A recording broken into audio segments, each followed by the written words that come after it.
नमस्कार विद्यार्थियों। वेणी संहार नाटक के अंतर्गत युद्ध भूमि के वर्णन के साथ साथ जो भानुमति है उसके पीछा करते हुए उद्यान में जो राजा दुर्योधन है वो वहाँ पर पहुँच जाते हैं और प्रवेश करके जो कंचुकी है वो राजा दुर्योधन से कहते हैं कि हे आर्य, अनर्थ हो गया है कि आपके जो रथ की जो ध्वजा है उसको वह टूट गई है या तोड़ दिया है। इस प्रकार से कंचुकी आवाज करते हुए दुर्योधन के सामने प्रकट होता है। और क्या कहता है कंचुकी कि श्लोक है, भग्न भीमेन भवतो मरुता रथ केतनम पतिते किंकणी क्वाण बद्धा क्रंदमिव छितौ। कंचुकी क्या कहता है कि महाराज मुझे कोई मति भ्रम नहीं हुआ है, ये मैं सच बात कह रहा हूँ। क्या कह रहा हूँ सच? कि भग्न भीमेन भवतो मरुता रथ केतनम, भवतो रथ केतनम, आपके रथ की जो पताका है, जो झंडा है आपके रथ का, भीमेन मरुता भग्न है, वो वायु रूपी भीम के द्वारा तोड़ दिया गया है। किंकणी क्वाणबद्ध क्रंदामिव छितो पतित है, और टूटकर घुंघरुओं की झंकार के समान आवाज करता हुआ छितौ पतितम पृथ्वी पर गिर पड़ा है। देखिए यहाँ पर जो कंचुकी है वो राजा दुर्योधन के सामने अचानक से आकर जो युद्ध भूमि में के लिए तैयार जो दुर्योधन का रथ खड़ा हुआ है उसके विषय में बताता है कि आपके जो रथ की पताका है, जो झंडा है, वो टूटकर जमीन पर गिर गया है। तो एक तरह से ये जो सूचना है वो अपशकुन की ओर संकेत करती है, क्योंकि अभी जो युद्ध भूमि में जैसा चल रहा है कौरव और पांडवों का युद्ध, वहां पर ये भय बना हुआ है दुर्योधन को भी कि कहीं न कहीं पांडवों के द्वारा उनकी पराजय नहीं हो जाए, और दूसरी ओर वह अपने मन में आश्वस्त भी है कि पांडवों में ऐसा कोई वीर है ही नहीं जो हमें युद्ध भूमि में हरा सके। लेकिन कंचुकी जब ये आकर इस वृतांत को बताता है कि महाराज आपके ध्वज की रथ के जो ध्वज की पताका है वो टूटकर घुंघरुओं के समान आवाज करती हुई पृथ्वी पर गिर पड़ी है, तो यहाँ पर एक तरह से ये कहना चाह रहा है कि भीम रूपी वायु यानी कि भयंकर वायु के कारण वो टूटकर गिर गई है, या भीम के द्वारा उसको तोड़ दिया गया है। भवतो रथ केतनम, आपके रथ की जो पताका है, एक तरह से भीम के पक्ष में कहेंगे तो भीम रूपी वायु के द्वारा तोड़ दी गई है। और किंकणी क्वाणबद्ध क्रंदा में छितो पतित है, और घुंघरुओं की झंकार के समान शोर करती हुई या आक्रंदन करती हुई भूतल पर या पृथ्वी तल पर गिर पड़ी है। यहाँ पर एक आने वाली जो भावी घटना है एक तरह से उसकी सूचना दी गई है। राजा, प्रबल वायु के वेग से विश्व के कंपित हो जाने पर रथ की पताका टूट गई होगी, तो क्यों उद्दंडता पूर्वक पक रहे हो कि तोड़ दिया है। कंचुकी, महाराज कुछ नहीं है, इस अपशकुन की शांति के लिए महाराज से निवेदन करना चाहिए कि ये स्वामी भक्ति मुझे वाचाल बना रही है। भानुमति कहती है, आर्यपुत्र, संतुष्ट ब्राह्मणों की वेद ध्वनि के द्वारा इसकी शांति करा दीजिए। अच्छा जाओ, पुरोहित सुमित से कह देना। कंचुकी महाराज की जैसी आज्ञा इस प्रकार कहकर चला जाता है। उसी समय घबराहट के साथ प्रतिहारी प्रवेश करता है और कहता है कि महाराज की जय हो, कि सिंधुराज की माता और दुशला द्वार भूमि पर उपस्थित है। राजा कुछ मन में सोचता है, क्या जयद्रथ की माता और दुशला कहीं अभिमन्यु के वध से क्रुद्ध पांडवों ने कुछ अनर्थ तो न कर दिया है। इस प्रकार सोचता है और कहता है कि शीघ्र ही उनको ले आओ। और फिर उसके बाद में प्रतिहारी चला जाता है। घबराई हुई जयद्रथ की माता और दुसला का प्रवेश होता है। दोनों आंसुओं के साथ दुर्योधन के पैरों पर गिर पड़ती हैं और कहती हैं कि रक्षा करो कुमार, रक्षा करो। दुर्योधन, माता आश्वस्त हो, क्या अनर्थ हुआ है? युद्ध क्षेत्र में अद्वितीय वीर जयद्रथ तो कुशल है न? कि हाँ पुत्र कुशल है, फिर डर किस बात का? आज पुत्र की हत्या से कुपित अर्जुन ने सूर्य के अस्त होने से पहले ही उसके वध की प्रतिज्ञा की है। इस प्रकार जयद्रथ की जो माता है वो दुर्योधन को बताती है। राजा मुस्कुराहट के साथ, तो माता और दुशला के आंसुओं का यह कारण है, पुत्र शोक से पागल अर्जुन के प्रलापों से ऐसी अवस्था है। हाय, स्त्रियों का भोलापन भी कैसा होता है। और कहता है कि आपको शोक नहीं करना चाहिए, क्योंकि जो जयद्रथ है वो बहुत शक्तिशाली है और पांडवों में इतनी सामर्थ्य नहीं है कि वो उसको मार सके। आगे देखिए श्लोक है, हस्ताकृष्ट विलोल केश वसना दुशासने आज्ञया पांचाली मम राज चक्रपुरतो गौ गौ इति व्यवहारतय तस्मिन्नेव सा किम नु गांडीवधरो नासीत प्रथानंदनो यूनः क्षत्रिय वंशजस्य कृतिने क्रोधास्पदम किम न तत्।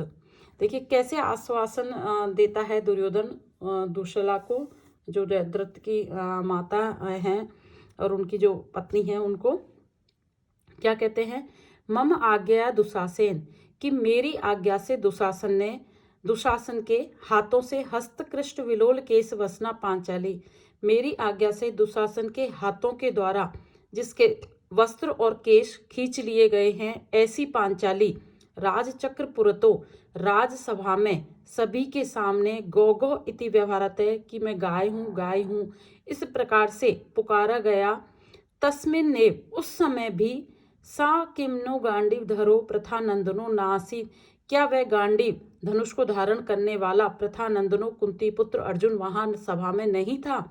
क्षत्रिय वंशजस्य यूनः, क्षत्रिय वंश में उत्पन्न शस्त्र चलाने में निपुण उस युवक के लिए क्रोधास्पदम किम न ततः कृतिने, क्या उस समय क्रोध करने का वह स्थान नहीं था। देखिए क्या कहना चाह रहे हैं दुर्योधन, कि जब मेरी आज्ञा से दुशासन ने राजसभा में द्रौपदी को वस्त्र और केस पकड़कर घसीटकर वहां लेकर आया था, तो क्या उस समय वहां अर्जुन उपस्थित नहीं था, युधिष्ठिर नहीं था, या वो और उसके भाई नहीं थे। तो वो भी तो एक ऐसा समय था जब अर्जुन को कौरवों पर क्रोध करना चाहिए था, लेकिन उस समय उन्होंने क्या किया, कुछ भी नहीं किया। तो इसका तात्पर्य ये है कि आज भी अभिमन्यु की मृत्यु हो जाने पर भी आज भी अर्जुन और वो कुछ नहीं कर पाएंगे, क्योंकि सबसे अधिक क्रोध का समय तो वो था जब पांचाली को वस्त्र और केस पकड़कर वहां सभा में लाया गया था और उसका अपमान किया था। यदि उस समय पांडवों ने कोई उस प्रतिकार नहीं किया तो अब वो क्या कर सकते हैं, क्योंकि उनके अंदर तो क्रोध है ही नहीं है, उनमें वो शक्ति ही नहीं है। इस प्रकार से यहाँ पर दुशाला और उनको दुर्योधन आश्वस्त करता है। माता प्रतिज्ञा का भार ने उतार लेने पर उसने आत्महत्या की। अब वो कहती है कि यदि वो जयद्रथ का वध नहीं करेगा तब तक वो उसने अपने आत्महत्या की प्रतिज्ञा की है कि वो जयद्रथ का वध करके ही मानेगा। राजा, यदि ऐसी बात है तो तुम्हें आनंद मनाने के स्थान में भी शोक मनाना उचित नहीं है। कहना तो ये चाहिए कि छोटे भाइयों के सहित जो युधिष्ठिर है वो नष्ट हो गया है, और भी माता अर्जुन या दूसरे किसी की क्या सामर्थ्य की कौरवों के समूह के द्वारा बढ़ाई गई महिमा वाले कर्ण, द्रोण, कृप, अश्वत्थामा आदि महारथियों का वो सामना कर सके, और पराक्रम वाले तुम्हारे पुत्र जयद्रथ का तो कहना ही क्या। ओ पुत्र के पराक्रम को, कि तुम्हें अपने पुत्र का जो पराक्रम है उसके विषय में ज्ञात नहीं है। देखिए आगे श्लोक है, क्या कहते हैं दुर्योधन, धर्मात्मजम प्रति यमौ च कथेव न अस्ति मध्ये व्रकोदर किरीट भ्रतो बलेन एको अपि विस्फुरित मंडल चाप चक्रम कै सिंधुराज अभिषेण युतुम समर्थ है।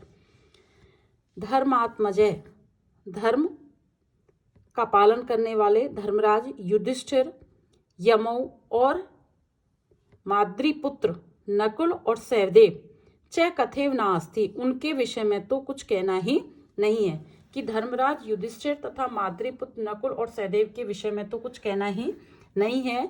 मध्य व्रकोदर किरीट भतो बलेन, किंतु भीम और दुर्योधन के मध्य में बलपूर्वक एको अपि विस्फुरत में अकेला ही अपने धनुष मंडलाकार धनुष को लेकर विचरण करने वाला सिंधुराज सिंधुपुत्र राजा सिंधुराज जयद्रथ का अभिषेण तुम समर्थ है।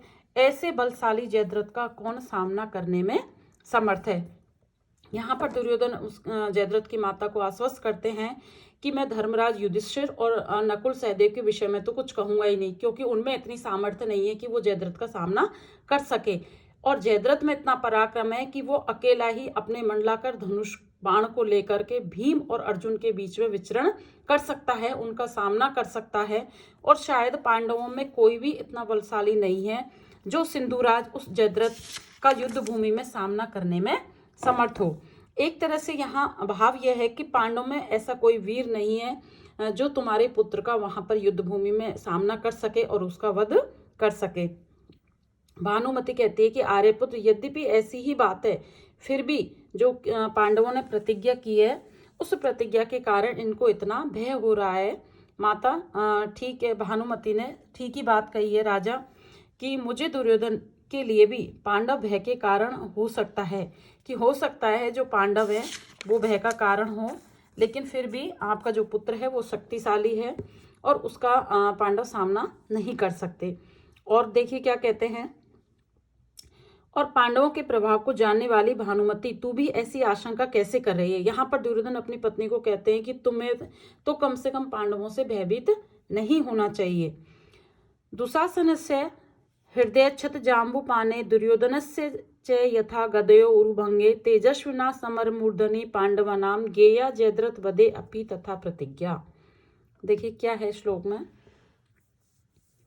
दुशासने हृदय छत जाम्बू पाने, दुशासन के वक्ष स्थल के रक्त रूपी जल का पान करने के विषय में, च और यथा गदयो उरुभंगे दुर्योधन से, गदा के द्वारा दुर्योधन की उरु को तोड़ने के विषय में, यथा प्रतिज्ञा तेजस्विना पांडनाम, जैसी प्रतिज्ञा तेजस्वी पांडवों के द्वारा की गई थी तथा वैसी ही प्रतिज्ञा समर मूर्धनि जयद्रथ वधे अपिगेया, युद्ध भूमि में जयद्रथ के वध के विषय में जाननी चाहिए। देखिए यहाँ पर भानुमति ये कहना चाह रही है कि जिस प्रकार से पांडवों ने ये प्रतिज्ञा की है कि जब तक वो दुशासन के वक्षस्थल के रक्त का पान नहीं कर लेंगे और दुर्योधन की जंगा को नहीं तोड़ देंगे, कि तब तक वो युद्ध करते रहेंगे और पांचाली का जो अपमान हुआ है उसका बदला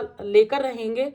जैसी प्रतिज्ञा उन्होंने उस समय की थी वैसी ही प्रतिज्ञा इस समय युद्ध भूमि में जयद्रथ के विषय में जो प्रतिज्ञा की है वो माननी आपको चाहिए, कि ऐसी प्रतिज्ञा की है तो निश्चित रूप से ये हमारे लिए एक तरह से भयभीत होने का एक कारण है, या हमें शत्रु का प्रतिकार करने के लिए अपने आप को तैयार कर लेना चाहिए, कि हमें पांडवों की इस प्रतिज्ञा को हल्के में नहीं लेना चाहिए।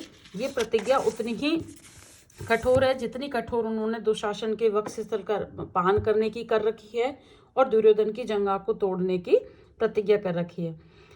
कंचुकी प्रवेश करता है और कहता है, अरे यहाँ कोई है, मेरे जयशील रथ को तैयार करो ताकि मैं भी जयद्रथ की रक्षा मात्र से उस धृष्ट पांडव को असत्य प्रतिज्ञा से उत्पन्न लज्जा द्वारा संपन्न की गई तथा शस्त्र से पवित्र न की गई मृत्यु की सीख दूं। कंचुकी, महाराज क्या है श्लोक, उद्गात क्वणित विलोल हेमघंटे प्रालंब द्विगुणित चामर प्रहासे सज्जो अयम नियमित वल्गित कुलाश्वय शत्रुणाम छपित मनोरथे रतस्ते। उद्गात क्वणित की उछलने के कारण बजती हुई विलोल हेमघंटे स्वर्ण घंटियों से युक्त, प्रालंब द्विगुणित चामर प्रहासे तथा लटकती हुई फूलों की मालाओं से जिसका जो धवलता है वो और अधिक दुगुनी हो गई है, नियमित वल्गित कुलाश्वय चंचल घोड़ों की गति को नियमित करने वाला, छपित मनोरथ है शत्रुनाम और शत्रुओं के मनोरथ को नष्ट करने वाला, सज्जो अयम ते रथ है, हे महाराज आपका ये रथ सजकर तैयार है। क्या कह रहे हैं यहाँ पे कंचुकी, कि उद्गात कोणित विलोल हिमघंटे की ऊपर उछलने के कारण, देखिए रथ है जो उसके ऊपर जो रथ का अपना एक छत्र होता है और उस पर जैसा राजा होता है उसी प्रकार से वह स्वर्ण आदि का बना रहता है, उसके चारों तरफ घंटियां लटकी रहती हैं उसको सुंदर बनाने के लिए, और फूलों की जो मालाएं हैं आदि के द्वारा उस रथ को सुसज्जित किया जाता है। तो यहाँ पर जब घोड़े दौड़ते हैं तो जो रथ का जो ऊपर का जो आसन है उसका जो छत्र है वो एक तरह से हिलता है, तो उछलने के कारण जो घंटियां सोने की घंटियां रथ में लगी हुई हैं उन घंटियों चंचल सोने की घंटियों से युक्त तथा प्रालंब द्विगुणित चामर हास्य लटकती हुई फूलों की मालाओं से जिसकी धवलता और अधिक बढ़ गई है, नियमित वल्गित कुलाश्वय और जिसने चंचल घोड़ों की गति को नियंत्रित कर लिया है तथा जो शत्रुओं का प्रतिकार करने में या उनके जो मनोरथ हैं उनको नष्ट करने में समर्थ है। हे महाराज, ऐसा आपका ये रथ सजकर यहाँ पर तैयार है, या आपके प्रस्थान के लिए रथ यहाँ पर तैयार है। इस प्रकार यहाँ पर द्वितीय अंक का समाप्त होता है। राजा कहता है कि देवी तुम अंदर जाओ, तब तक मैं भी उस धृष्ट पांडव को इस प्रकार से कहता हुआ घूमता है और सभी चले जाते हैं। दूसरा अंक समाप्त हो जाता है। एक तरह से यहाँ पर जो दुर्योधन है वो अब युद्ध भूमि के लिए अपने रथ पर सुसज्जित होकर प्रस्थान करने के लिए या उस पर युद्ध भूमि में जाने के लिए प्रस्थान कर जाते हैं। आगे तृतीय अंक में हम इसके आगे क्या प्रसंग होता है, क्या वार्ता होती है, या आगे का जो भी दृश्य है उसके विषय में जानकारी प्राप्त करेंगे। धन्यवाद।